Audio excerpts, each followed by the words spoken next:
With me on the show right now is Chris Henderson. Chris is a Canadian eco-entrepreneur, community leader, and environmental innovator.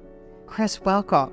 Good to be with you, Maureen. Can you share the big picture of how Indigenous communities in Canada have become big clean energy players? It's taken 2 or 3 decades, but it's really been the last 10 years that things have taken off, where First Nations, Métis, and Inuit communities in Canada have become co-owners and the leaders of clean energy projects and enterprises. And it's happened because of a few reasons. The first is that there's been a constitutional challenges and court cases that said that if you're going to be using land and water to generate energy, that the Indigenous people who walked on those lands and paddled those waters first should also have a say in that. And in fact, should have a say to the point that it benefits them. Secondly, as in Canada, as the process has been moving to move away from fossil fuels, from coal and oil and gas, towards cleaner forms of electricity, is governments have said there's value in local communities and Indigenous communities owning some of those assets or being part of the process. And thirdly, Indigenous communities actually have a real affinity for renewable resources because they come from Mother Earth. They've said, look, this is going to be a movement. We want to be a part of that. So those three things. One is challenges in our Constitution that largely have affirmed Indigenous rights. Secondly is that government policy has said that this is the right way to go. And allowed the Indigenous peoples themselves who have said, this is the kind of economy we want to be involved with. And that's led to 1 out of every 6 electrons or power that we generate in Canada is owned, co-owned, or has a defined financial agreement with an Indigenous community. Why does that matter? Well, I think it matters because of justice. Energy has been a real colonial enterprise, controlled by governments who made decisions, owned by corporations who derive the financial benefit from that. In a world where energy is changing with technology and we're recognizing that communities are more and more important, if Indigenous communities are part of that change process, as well as local communities, I think it's just fair. Canada, I think, is more focused right now on the fairness and equity with Indigenous populations than some other countries are. To some extent, but I think this is a global movement. It's relevant in the United States, it's relevant in the Americas and Africa and Asia, even Europe. I think in the Canadian context, what's different is that our constitutional makeup has driven this in part, as I mentioned, and that's a bit different than other jurisdictions. In addition, the Indigenous rights in Canada are more defined and recognized. And so therefore now, if you want to go and develop a solar project or a wind project on traditional Indigenous land, and all of Canada is traditional Indigenous land, you really can't do that without consulting with those communities and accommodating their interests. That does seem like equity, but it also seems like creating economic opportunity for everyone.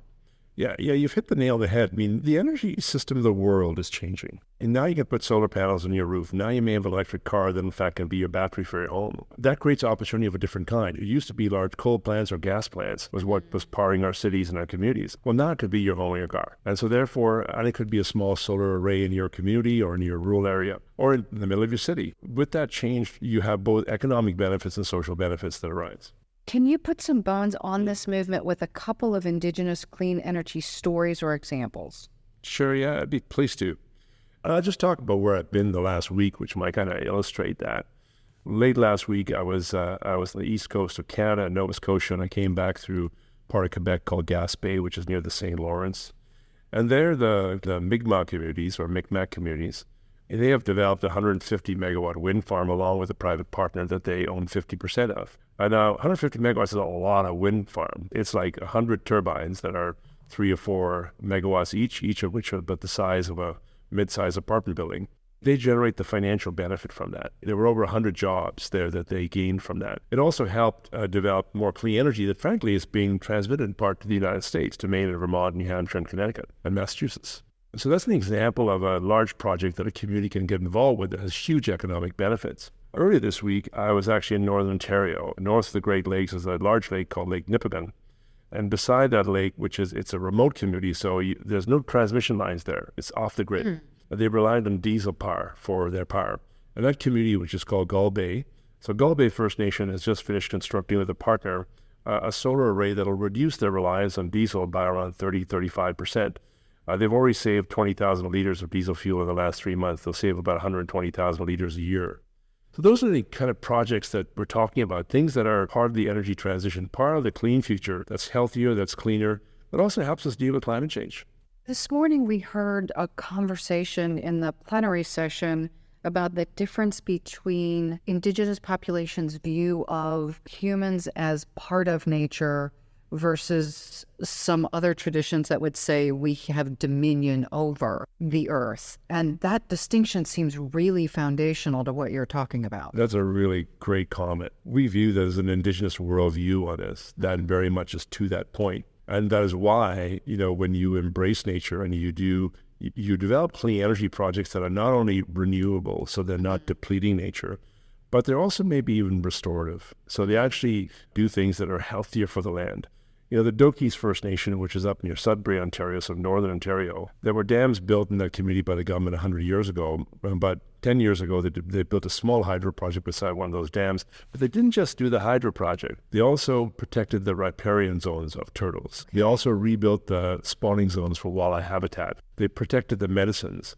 And in fact, they've done some amazing things where the community has made sure that nature is in fact protected, as well as developing clean energy. So that's the Indigenous worldview. And I think actually not just Indigenous, I think a lot of people will go with that. But I think the advantage of that Indigenous worldview, I think it builds a healthier economy, one that really also protects nature. You're making the case that I hear the opposing view on occasion, that you can't be environmentally friendly and also business friendly.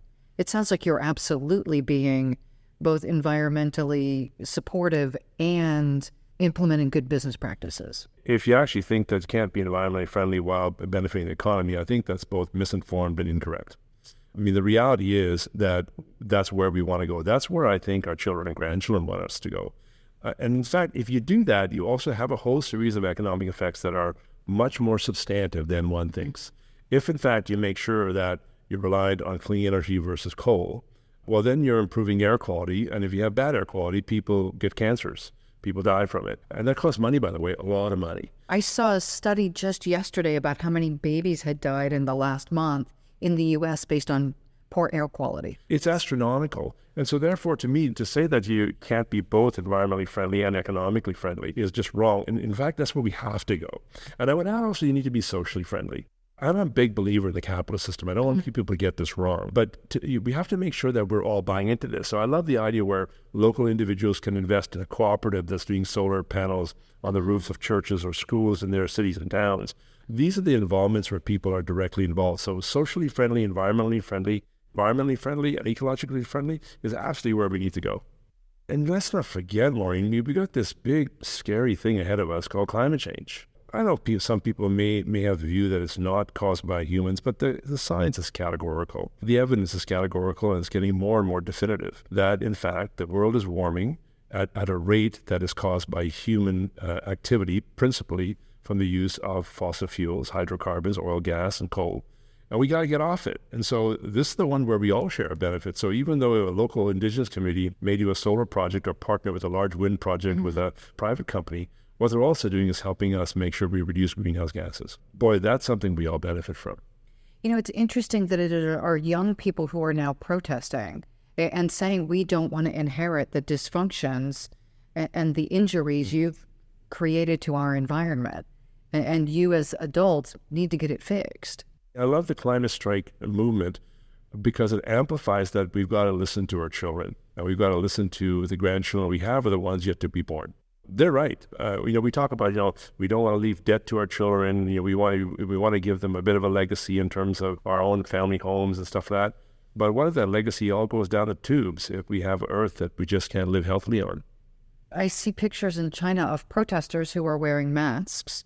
Part of it is clean air. Hey, you don't have to go to protesters. Just go to cities like Beijing or Bombay in India or Mumbai now, and you'll see them by hundreds of thousands on the day street. They're not protesting, or maybe they are protesting. They're protesting because they can't breathe clean air. There's a way around this. In cities it could be from vehicles. Well, vehicles can now be electric vehicles. And by the way, I bought an electric car about 6 months ago. I've driven it about 15,000 miles. I've only filled it 6 times because it's a combination gas and electric car. Because most of the time I'm just running on clean electricity. To me, the interconnection between health and economy is essential, and I think our kids are right on. And we only have so much time. We gotta move faster. You just hit on something that is also foundational: is we don't build into the cost of our equations often the cost of health. Yeah. The cost of health care, the cost of ill health when we've created pollution that's impacting people's ability to breathe and all of the illness that comes with that. You're right, and it costs us all. I'll give you a story. On the shores of Labrador, which is in the north part of Canada, the northeast coast, Inuit communities up there, and they also are diesel communities that are not connected to the provincial power grid. A few years ago, I was saying to them, well, what do you use for heat? And they said, well, we use some diesel fuel for heating and we use wood stoves. And I said, well, what kind of wood stoves do you use? And they sent me pictures, and I realized they were really poor wood stoves that were inexpensive because they didn't have much money. But they also emitted a lot of bad indoor air pollution as well as outdoor air pollution. So we've helped replace those with better wood stoves. We did a couple of things. One, it made sure they were using less wood, so it was cheaper for them, which put money in their pockets. But it also improved indoor air quality hugely, so that particulate matter and ash that you breathe if you have a bad wood stove, you don't have the same effect. So what we found is that when we did that, is that people had lower cancers, low respiratory illnesses. So it's a great human benefit. But that healthcare costs in our country, where we have a Medicare, a universal Medicare system, so sort of like Bernie Sanders' Health for All, it meant that it's less cost to the healthcare system. So that benefit taxpayers. So you assume that if it benefits just you because you got better health because you're using cleaner fuels, well, no, it's benefiting the bottom line. That distinction helps us move policy through the system faster. Well, yeah, but let's not call a spade an agricultural implement. Let's call it a spade. There's a lot of problems here in the policy environment. I mean, we're in straitjackets for the economic system we built of the 20th century or maybe even the 19th century, but we're now in the 21st century. And reality is that we've just said, oh, no, we need to have reliable power and cheap power, so we need the coal plants or we need the gas plants, and we need internal combustion engines of cars rather than electric vehicles. If we're going to make changes, it's imperative that public officials take responsibility and accountability for change and realize that we can't do same old gets you the same old consequences of negative that we have. So we want cleaner energy, we want healthier energy, we want a better economy. We got to go to where we're going. I mean, in Canada, we're big hockey players, right? And, Wayne Gretzky played for the Los Angeles Kings, one of our, the most notable hockey player in the world. And he also said, asked him one day, why are you good at it? He says, you got to go where the puck's going. So I have a line, it's a bit of a joke. It says, well, where the puck are we going? And so we got to go where we want to go, not where we are. And I think that there are internal obstacles to change that are in governments, in terms of corporations and the rules we set. We got to change the rules. And it's an inspirational message because, again, for anyone who has children and grandchildren who wants them to enter adulthood healthy and inheriting a planet that is inhabitable long term, we have to get this right. The good news is that a lot of people are getting it right. I think we just got to move faster. And, people often say to me saying, well, oh, Chris, that solar power or wind power is going to cost more than what we got now. Well, that's actually a bunch of hooey. With solar and wind, we can be cheaper than any other form of energy. Coal, gas, we clean the crock out of it. The problem is that we've got a lot of coal and gas built in the system now that is an asset that, frankly has to be wound down faster than it would normally be. But the reality is that the obstacle of being worried about the price of energy today or the fact of what we built already, we're not only keeping ourselves in a straitjacket, we're putting a straitjacket on top of a straitjacket. You can't move. We just got to run faster. Well, I'm really inspired by the fact that there's a solution. That idea that it's going to be too expensive and it's a tax on the economically disadvantaged and all of those things, that if that's not true, then we have options different than it's all nice, but we'll never get there. And Maureen, some of this is really low tech. We've talked about wind and solar, but people are concerned about household budgets and family costs. So you pay costs for your electricity, you pay costs to heat or cool your home. Well, what if you can change that cost? I mean, energy efficiency is one of the biggest investments you can make, best returns in terms of your family's budget and in terms of the economy and on the savings you generate. And so therefore we can do a lot very quickly. You can make investments in your home. You can put $1 in and you're getting back $7 in about 8 years if you do the right things to make your home more energy efficient.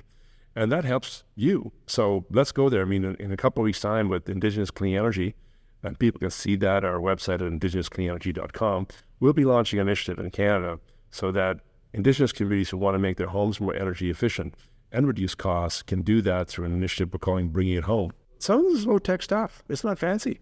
What are a couple examples of something that people around the world could consider? We all know what a fridge is. So, but if I ask you why a fridge is cold, people will go, well, I don't really know what it is. It takes the air in your home into the compressor. It kicks out the warm air, keeps the cold air in. So just do that in reverse. So actually what you can do is you can do a heat pump that you can put in the wall on your home. It's a bit expensive. It costs about $3,000 or $4,000. It takes an air from the outside. It kicks out, and in the wintertime, it kicks out the cold air. It brings the warm air in. If you're in most cases in southern Ontario or southern Canada, the U.S., with that, you don't need a heater in the winter. And in fact, you probably don't need an air conditioner in the summer. It has a little bit of use of electricity, but you're not using fuel as well. And so that's a simple thing that costs a bit of money, but boy, and now the air in your home is way cleaner. So there are simple solutions like that, and people are just not aware of them at part, but boy, you can make a real benefit to your home. And at the end of the day, you could put in better windows, you could use electric thermostat. There's all kinds of things that the average person can do, the average homeowner can do. And even if you're a renter, you can do that. And many of those are affordable. Electric thermostats $100, $200. I mean, new windows maybe cost you $4,000 or $5,000 or more, depending on the size of your home. But you know what? There's also mechanisms now that local communities in Vermont or New Hampshire that I'm aware of, and I'm sure elsewhere in the United States, and I know some parts of Canada, where the utilities will say, you know what? If you do those things, we'll pay for them. You keep paying your bill, your electricity bill, as if you didn't put them in place. As you paid for the cost of that heat pump, your electricity bills now go down. It's called on-bill financing. Even if there's a cost, there are utilities and municipalities and cities that have introduced this. I'm not sure why every city and municipality shouldn't have an initiative like that. Yeah, I live in Columbus, Ohio, and our energy company did pay to have someone come out and assess my house. And right. I think there was a cost sharing, but it was minor. Right. And so I had the blower door test or whatever it's called, and then paid to have the place sealed. Right. And I live in a house built in the 20s, so it's still not perfect, but it's significantly better than it was. And it doesn't matter what your political views are. It doesn't matter what your take on life is. If you happen to be a Republican or a Democrat, or in Canada you happen to be a liberal or conservative, it doesn't matter. This is about dealing with waste. We don't like littering. We don't like saying, well, I'm going to waste food in my fridge. We're all a bit more sensitive to that. It just costs you money. It hurts the environment. Well, why are we wasting energy? So energy efficiency and conservation is frankly a way where I think there can be a commonality in all our interests. I love the idea of addressing this through the lens of just being a good steward of resources, yours and mine. Why do you do this? What do you want to make sure we know?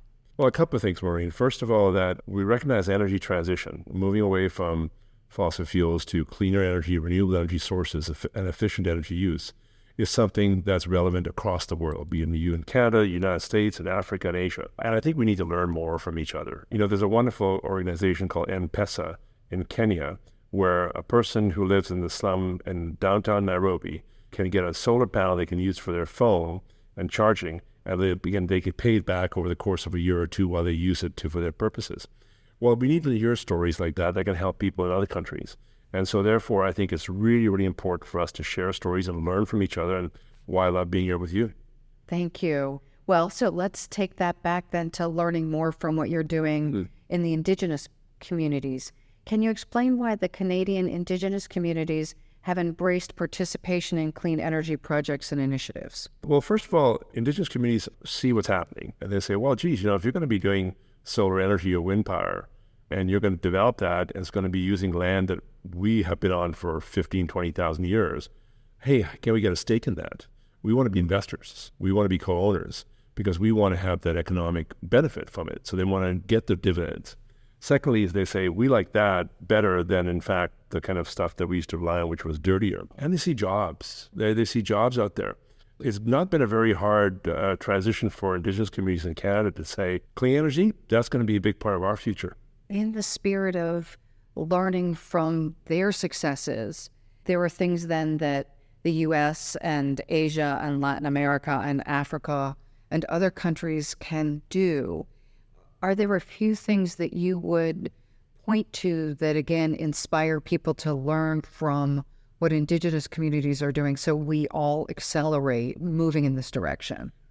For sure. I mean, most people know with energy, they go, the only thing they know is that when I turn on a switch, the light comes on. That's it. The reality is that, you need to have an understanding about why we need energy, why we use it, where it comes from, and what the consequences or benefits or costs of that are. And so Indigenous communities are doing community energy planning, where they say to their community, where do we get our energy from? Why do we need it? How much does it cost? What's the consequences? And could we do differently? So I think whether you happen to be in Columbus, Ohio, where you live, or Ottawa, Ontario, where I live, or someone who lives in Europe, or someone who lives in Nairobi, they can be involved with a community process, local processes, done at town halls where they're understanding and with school children and learning about where energy is relevant to them.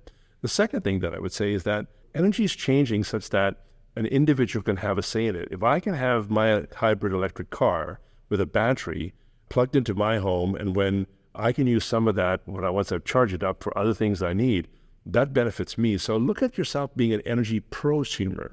So you're a producer and a consumer.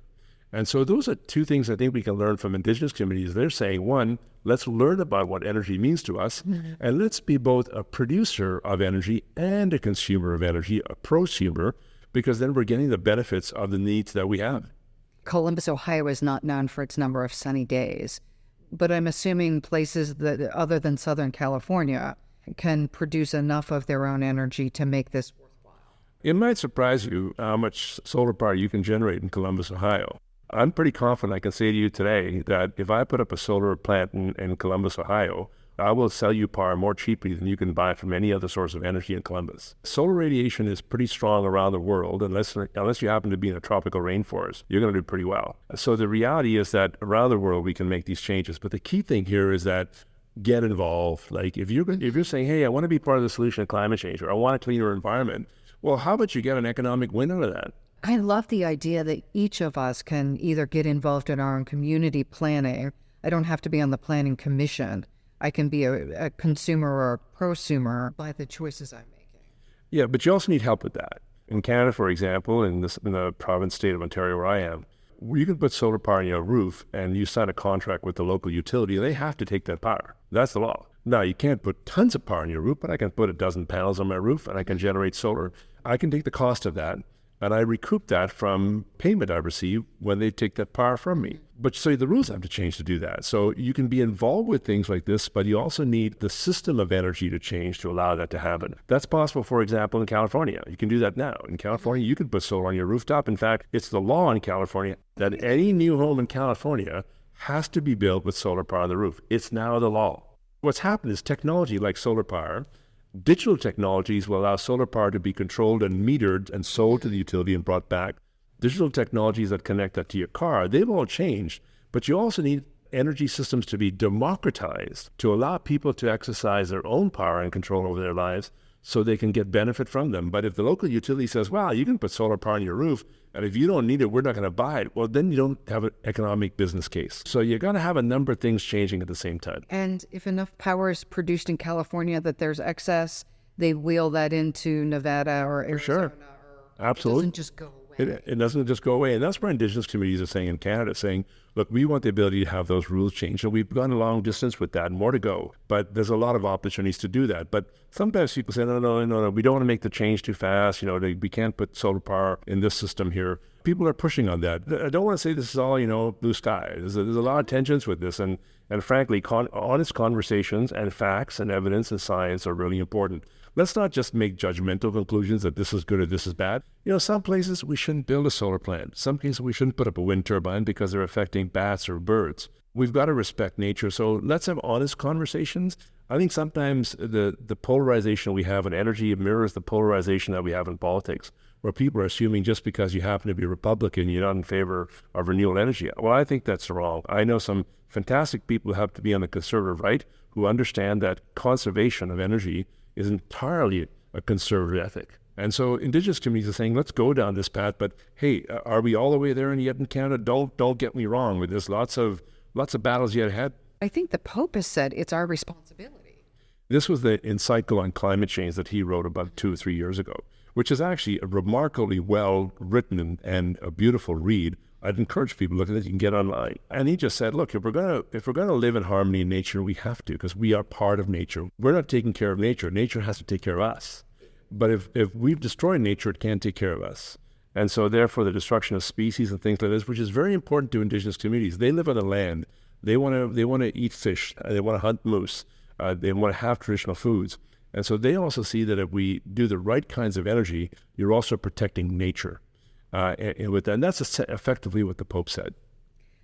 Nature and their entire belief system, right? Yeah. The harmony of how I live within my community.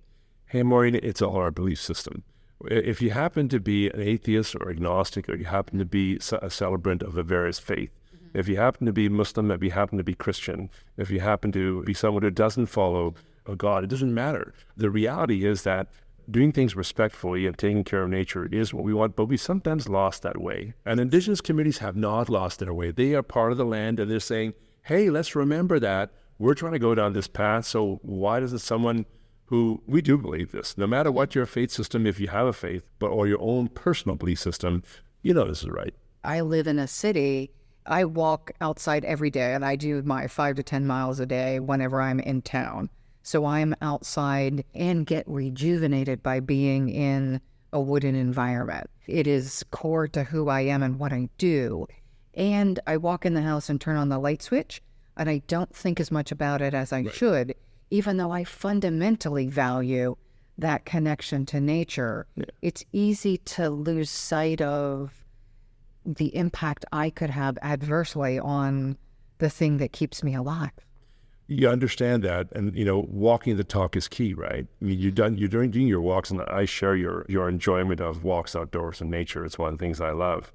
But Indigenous communities will say that in order to understand that better, come and spend time in our communities and see what we're about. And in the case of what I do and what our organization does is Indigenous Clean Energy, is see how we're using energy more wisely, generating it more wisely. Yeah, we got to get more connected. You know what? Some of the most beautiful places in the world are Indigenous communities in Canada, and I have the luckiest job in the world that when I go and see their lands and help them do a wind or solar project, but I'm also spending time with them, that makes a connection. We're really preoccupied with our day-to-day lives. We're in 24/7. We got way too much digital stuff we're dealing with and demands, but Indigenous communities saying, sometimes say, slow down. Not only let's enjoy the walk, let's walk the talk. I've actually spent time in the Navajo community in Arizona. So I do have an incredibly deep respect for the way of life that comes from Indigenous values and lifestyle. Yeah. That connection is just beautiful. The Abenaki people in Arizona and Nevada, they're among the largest producers of solar energy in the United States. There's some huge operations on lands that weren't being used for many things. People in the United States or Canada, we know our cities, and sometimes you see a sign for tribe or First Nation, and you kind of go, well, I'm not sure what that's about. But you kind of say, well, Jesus, houses may not look very good, or boy, is it, in some ways, there are third world conditions in the middle of our abundant, affluent economies.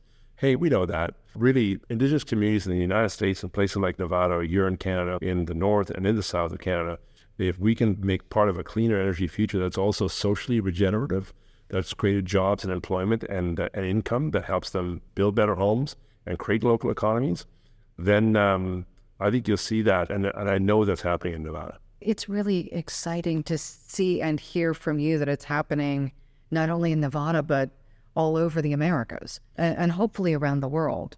That it's happened fast. You look at a country like India. They're putting up a solar plant the size of a football field about every 4 hours.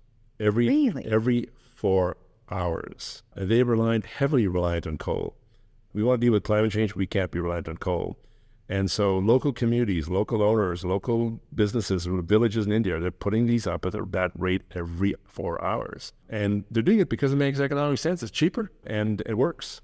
What I'd urge, your listeners to look at is to think about, hey, let's listen to this program, go on the web, ask a few questions. IndigenousCleanEnergy.com. In fact, there'll be a TV series that people can stream to called Power to the People pretty soon. 13-part series, half an hour each, about Indigenous clean energy in Canada. So keep that phrase in mind, Power to the People, and you'll be able to find it. And I love the term, Power to the People. You and me, we're people. Indigenous communities are people. We're not governments. We're not corporations. We're people. And so whether you happen to live in the city or you happen to be an Indigenous person in their community, let's get power from the change process we want to create. It's just so inspirational to hear that we have these options and they are addressing significant social and environmental issues at the same time. And we do that by being connective, because this is a collaborative process. This is not just about Indigenous communities and companies and governments and people live in cities and people live in towns and rural areas. It's all of that. Being connecting gives you an opportunity to say, well, how can I play in that? If I'm a student, how can I learn more? If I happen to be a homeowner and I'm staying at home, what do I learn about my own home and how do I can live in this home in a more environmentally friendly manner that reduces my cost day to day? If I want to be an investor, I got pension funds, I got a few bucks to invest. Where do I put it? You got choices. Or if you happen to be a young person or a mid-career person looking at a next stage in your career, where is the clean energy employment? Clean energy, and particularly solar power, is one of the biggest employment generators in the United States in the last 10 years. There are more people employed in solar power than there is in all the coal plants in the United States, by quite a margin, by the way. When people talk in Appalachia and they go, well, we got to keep our coal plants going, and I'm sympathetic to that because that's what they've done for decades, for hundreds of years. Mm-hmm. But at the end of the day, they can also transition to be an installer for solar plants and solar arrays, or they can help run a wind energy plant. Let's make those transitions that are different jobs, but they're still jobs. So to my mind is that this is connective. This is not we and them. It's not us and them. It's about how this benefits everyone, and you can be connected. Well, and it sounds like you can also take a key role in driving your own experience, not being subjected to whoever them is. We all have those incredible devices, our digital phones, right? Mm-hmm. Our smartphones that when we lose, as I did a few days ago with mine, I felt I was completely lost. And what the heck am I going to do? But, that phone is an incredibly powerful computer. That phone can control you. You can leave your house and said, gee, I left the air conditioning on. I'm going to be away for a short business trip for 2 or 3 days. You can set it down and save a few bucks. Which I'm doing here at this conference. Yeah. But that wouldn't underestimate what the power of that digital phone, that digital technology allows us to do. It gives us the sense to power with energy. And so therefore, to me, it's illustrative or a metaphor for the fact that we control our lives with our phones. We can control our energy use with digital technologies, like those electronic thermostats in your home, and also then more advanced technologies. Boy, the car is going to be the big change. Indigenous communities drive a lot because they have to go from far away from rural regions in. But now, frankly, an electrical vehicle is a game changer. And you save money with it. Now electric trucks are coming, and Perlator and Amazon have made commitments to make all their delivery vans electric vehicles shortly.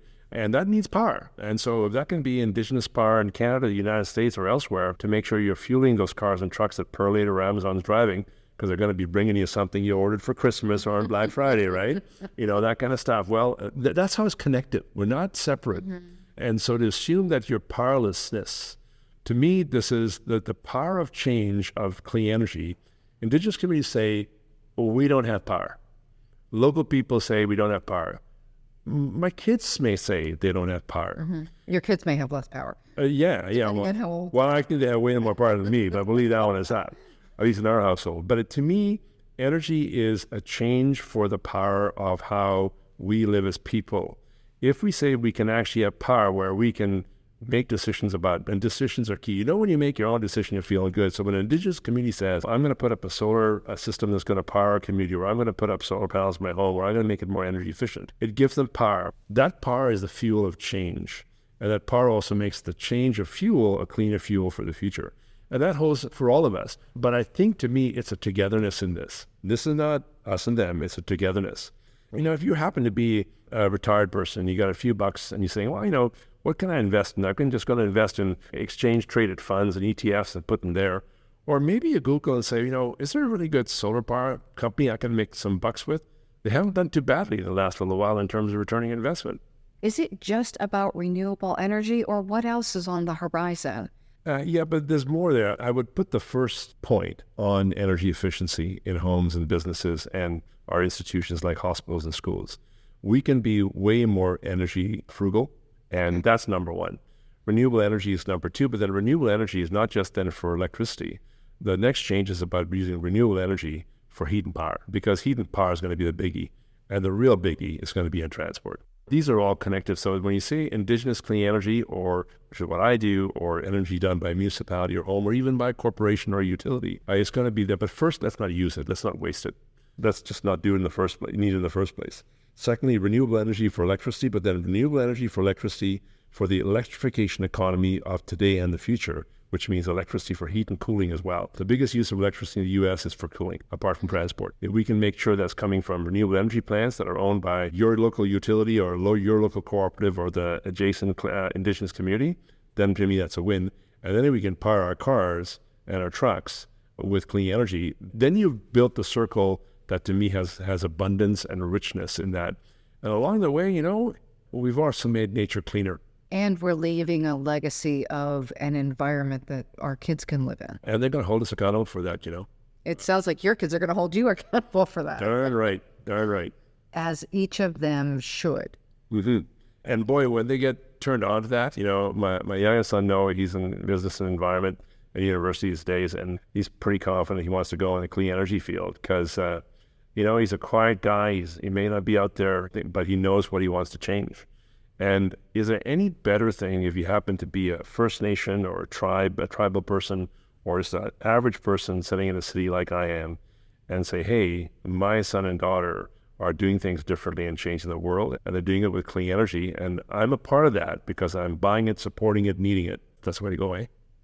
It sounds like you're an incredibly fortunate man, and you have modeled all of this, and your kids watched and learned. I hope I've listened to my kids. I know I certainly listened to my parents. It does make you humble, but boy, it's a lot of joy in that. Can you give our listeners where they would learn more? Yeah. You gave us the website before, but tell us a little bit more. Yeah, if you go to indigenouscleanenergy.com, you can get a lot of resources, and there's a lot of videos that people can see, 5-7 minute snippets of stories. Mm-hmm. You can go to YouTube and find it too. Thank you so much, Chris. This has just been a pleasure to meet you. And for our listeners, I really do encourage you. We live in a world where on occasion we feel like we have less choice. And Chris has given some beautiful examples of where each of us can take charge of what we do in the world and how we conserve, how we invest, how we spend, how we select our next car to leave a legacy beginning now. That's a home run wrap-up statement, Maureen. No more need be said. Great. Thank you so much, Chris. It's been quite a pleasure.